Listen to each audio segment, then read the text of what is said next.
guys, what's up? It's Shannon. Today I have a video for you that I've been talking about for a while now, and I am doing my Planet Comicon Storytime video. So I am super excited to share some things with you that happened during Planet Comicon. So I guess I can just jump into stories because I've got quite a few. So the first story I want to tell you guys is from Friday night. I guess it was Friday afternoon. I immediately went in, we got some food, and then we're like, okay, I remember from last year that Amanda Connor's line was super long. So, and since Jimmy was there with her, I decided that I should probably jump in line pretty quickly. Fortunately, we got there really fast, and the line was already like only maybe 20 people deep. So I got through really quickly. And Amanda actually remembered me vaguely from last time. She was like, oh yeah, I remember. And she was really nice, and she asked if we were excited about this time, and I said I was. And then Jimmy was so nice. Like, I wasn't sure what to expect, because I haven't always heard the best things about comic creators. But he was so nice. He asked us, you know, did you get to take the day off for today, or do you have to go to work later? And then, you know, that led into, well, what do you do for a living? And it's like, well, I work in retail.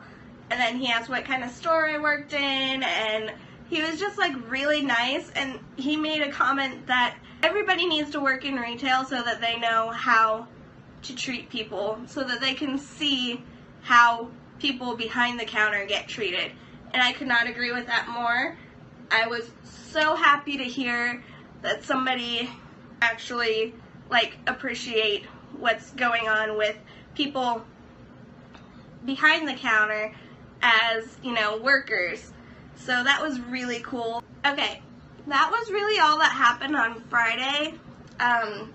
If you guys follow me on Twitter, you know what happened with John Barrowman, and that was really funny. That was really all that happened on Friday. Now Saturday's a different story. Saturday got really messed up from everything I wanted to do, pretty much. I went in and immediately got in line to see Stephen Amell. It was already a humongous line when I walked in. So I ended up in line. Somebody was looking over my shoulder and saw my picture in my hands. I overheard them whisper to the person they were with and was like, oh my gosh, that's so cool, she's already met him before. And so I turned around and talked to her. She was in a Black Canary costume, which I thought was pretty cool. So then, finally, I get up to the front of the line, and I hand him my picture, and like he looks at it and he kind of smiles and he's like, nice picture. I'm like, thanks. That was actually my first time ever coming to a Comic-Con, was to see you. And he was like, really? And he asked me, you know, if I had been to a bunch more since, and I was like, well, I've been to this one every year since then, so this will be my third time. And he's like, that's awesome. Well, it's nice to see you again. Signed my picture. I was on my way. Of course, because the line was so long, I couldn't really have an actual conversation with him, but he's one of the nicest people. He is so sweet and friendly, and he genuinely cares about his fans, which I admire greatly in any celebrity. After I got out of line, I was like grinning from ear to ear because, you know, I just met one of my favorite TV superheroes again. Like, you know, I was like, did this really just happen? So I was super, super happy. Finally, time came for the John Barrowman panel. Anybody who knows who John Barrowman is knows that he is very interesting. He always, for his panels, just goes on his own, does crazy things, and talks to the fans for an hour. Like, that's just John Barrowman. That's how he does things. So he comes out, and he always wears something fun. He always goes out and he gets like some kind of a TARDIS dress, and this time he got TARDIS leggings as well. So he runs out and he's dancing around in a TARDIS dress and TARDIS leggings, and it was absolutely hilarious. He starts talking to fans, you know, as normal, and stuff goes crazy. The curtains on the stage behind him started falling. He literally had to run off the stage to not get hit by it. And then, like, the coolest thing, asked to make sure everyone was okay. The sign language interpreter that was there got injured, so made sure that someone came to check on him and make sure that he was okay, because of course it ended up hitting his hand so he couldn't sign. So, you know, that's always a problem. And then, you know, one of the volunteers that was working that day was trying to help fix the stage, and he told them to stop, that it's not their problem, it's the con's fault, and they're the ones that need to fix it, not the volunteers. I thought was the sweetest thing, and to see that happen and him to make sure that people were okay and he didn't want someone else to get hurt in the process was so refreshing to see. But then he went on with his panel, and he ended up closing it late because, you know, the whole situation with the stage, and so that put everybody else off schedule. Plus they had to fix the stage. So they postponed the Catherine Tate panel and the Summer Glau panel. Summer Glau got moved to Sunday. Catherine Tate went in afterwards, after they got it all fixed. Well, when I went back to get in line to go into the Catherine Tate panel, there was no way I was getting in there. And then we have the DC panel, the DC TV panel, in which there is Teddy Sears, Maggie Jiha, I'm not sure how to pronounce her last name, but Teddy Sears plays Zoom in The Flash, Maggie plays Poison Ivy in Gotham, Michael Rowe, who plays Deadshot in Arrow, was David, and I still cannot pronounce this guy's last name because it's like 9 miles long, but he played one of Jerome's lackeys in Gotham. He played one of the Joker's thugs in The Dark Knight, and he played one of Ant-Man's friends and cohorts in Ant-Man. So he's been kind of all over the comic universe. He was also in an episode of The Flash. He played Abracadabra. So it was kind of almost like a DC villains panel. That was so much fun. Everybody was really sweet. I found out that Teddy Sears, despite playing Zoom, who is a complete jerk, is actually really, really sweet, and like they call him a teddy bear because he's just so sweet and kind. So that was a fantastic panel.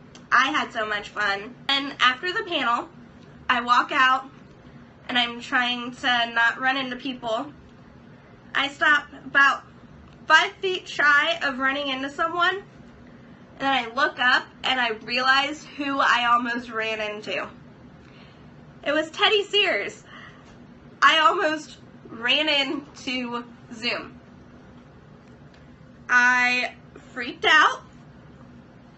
I was trying to get my husband's attention. I'm like, babe, babe, babe. He's like, what?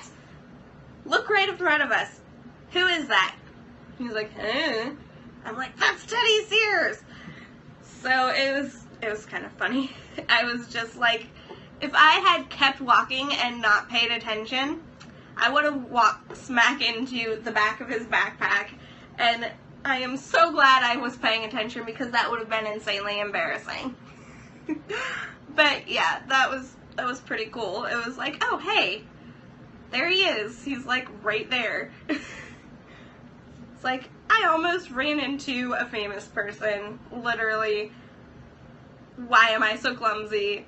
So yeah, that was pretty interesting. Finally on Sunday, So Sunday was my photo op, but that was pretty late in the day. The big things actually happened before that. I decided that I did a little last minute shopping, then I decided that I wanted to try to push outside my comfort zone.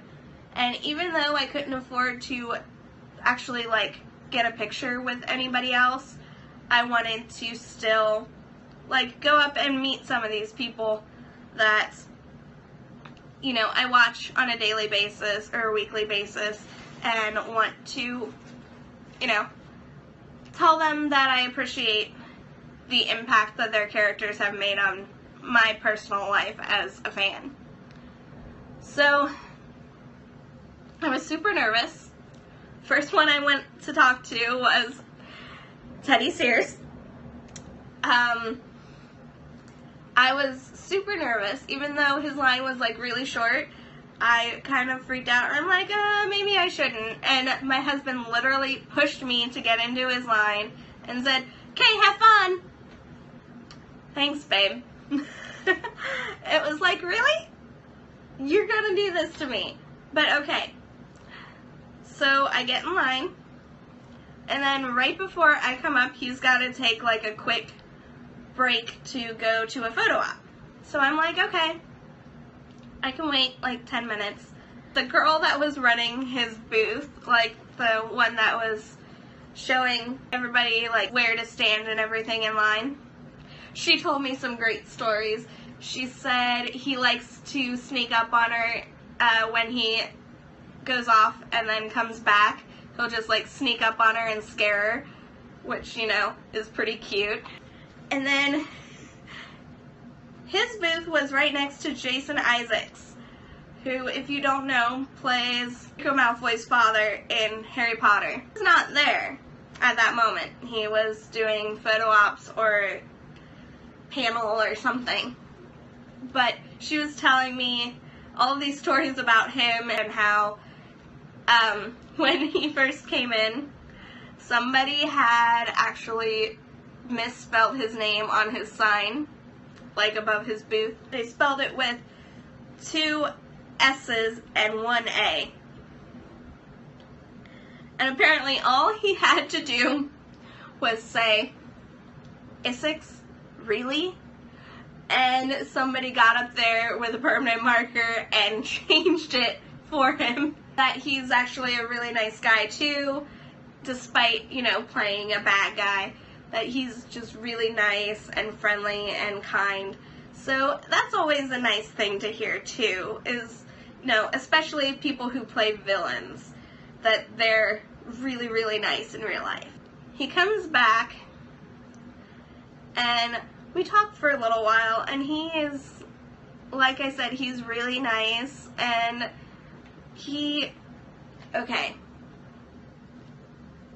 said he was really glad that Sunday was a little more mellow. He said he was nervous about the panel the previous night because he's like, you never know if you're going to have like a really awkward moderator, and how, you know, how the room was lit actually kind of relieved him a little bit, because the way that it was lit, you could only see like the one person that you were answering the question for, and that's it. It's like you're talking to an empty, dark room, which he was really relieved about because he suffers a little bit from anxiety, and I thought that was really, you know, sweet to open up about. And he said that, and I was like, yeah, that's kind of how I was feeling on Saturday during the day. There was so many people, my anxiety was really giving me a hard time. And it was just like really understanding about it, and that was really cool to like be able to bond with somebody over something like that. So I thought that was just like a really nice conversation to have, and he shook my hand with a very firm handshake and said, you know, it was nice to meet you, and I hope you have a good rest of your weekend. So that was a really cool, like, that was a really cool experience talking to him. After that, I went and talked to Allison Scagliotti, I think is how you pronounce her last name. She played Claudia in Warehouse 13, and now she plays Camille in Stitchers, which is one of my current favorite shows. I hadn't seen her because I had been watching all of like the Stitchers Snapchat videos, like the actual, they have a TV phone that they were putting all the Snapchats on, I guess. And so I always saw the guy who plays Linus, the guy who plays Cameron, and the girl who plays Kirsten. Never saw Camille. So I was getting a little worried that, you know, she wasn't going to be in this season. So when I finally got to talk to her, I told her that Camille was one of my favorite characters on the show. And she just had this look of like, oh, thank you. And she actually did tell me thank you. And she was really nice. And we didn't really get to talk about much. I did say that, you know, that Camille was one of my favorite characters.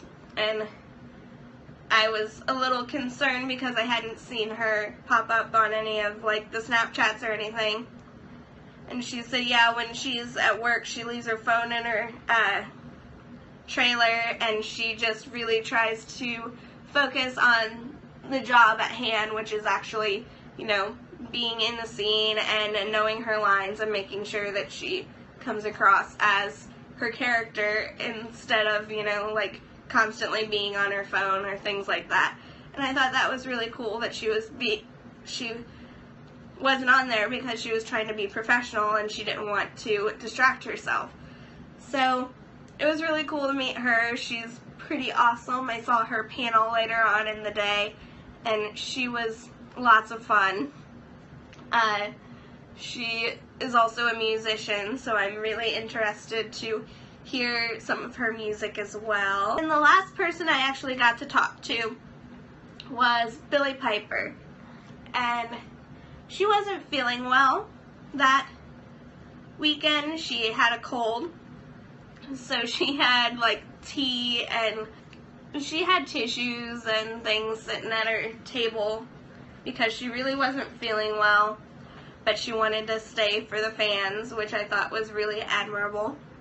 And so we came up and we talked about it, about how I really liked Rose, and because, you know, she was just a worker in a retail store, and if Rose can go on to do something huge, maybe so can this weird retail girl.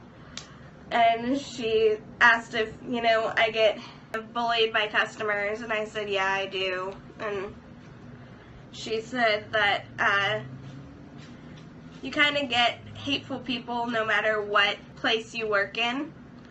And I said, yeah, that's really true. And then she was telling me that her son is getting to the age where he's being bullied pretty badly, and he hates it. He doesn't want to go to school, and I really felt for her, and it's just, you know, I feel so bad for kids that deal with that. It was a really touching conversation to have because, you know, you kind of sometimes forget that celebrities are human and they have families and they go through things that aren't always great. So it meant a lot to have that conversation with Billie Piper. Finally, I had my picture, which it was crazy. The line was so huge for this picture. It was insane. But, you know, they really rush you through, like the photographers really rush you through to try to get as many people in as possible. Walk in. I had mentioned in my conversation with Billie Piper that I was going to have a photo op later with her and everybody, and that I just wanted to get a chance to talk to her before then because I knew it would be a rush. And so when I walked in, she's like, "It's you!" And she recognized me, which I thought was pretty cool. I was super awkward, not gonna lie. I walked in, I didn't know where they wanted me to stand, so I just kind of awkwardly stood there for a second, and John Barrowman actually grabbed my shoulders, turned me around, and said, "Turn around, sweetie." And then he noticed my cosplay, and he was like, "Rose Tyler, you look just like her." And, you know, everybody smile, picture, bye, nice to meet you. It was just like, it happened so fast, but like, they were all like really friendly about it. It's not like they were rude or anything. It was just kind of like, it's one of those things where you wish that you had more time. Like, I wish I had had more time to actually talk to them and hang out, but you know, that's not what happens, and it was still a good experience, and I would totally do it again. That is my story time for Planet Comicon. I had such a good time. I highly recommend, if you're into fandoms, going to a con and enjoying yourself. Don't put too much pressure on yourself, because you're going to end up doing something embarrassing like I did, because it just happens. But just go and enjoy yourself, have fun, take pictures with cosplayers, and just enjoy it. Enjoy it for what it is. That's all I have for you this time, so I will see you in my next video. Bye!